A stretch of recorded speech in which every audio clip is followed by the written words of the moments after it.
Следната недела се носи одлука со која државните службени возила ќе добијат црвени таблички со жолти бројки и букви. Сакаме да отвориме телефонски линии и мейл, каде што граѓаните практично ќе можат да пријавуваат злоупотреба на тие возила. Има ли земји членки на ЕУ што се обидуваат да ја убедат Бугарија да прифати уставни измени со одложено дејство?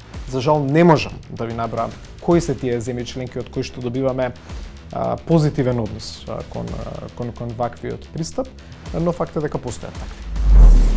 I'm quoting, there is a need of possibility for some legal guarantees from Bulgarian side that after the constitutional changes there won't be any new requests.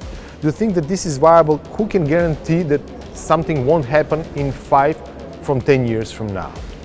Bulgarian government, so once we have one, because this is part of the problem, or the president can sign exactly this kind of agreement, bilateral agreement.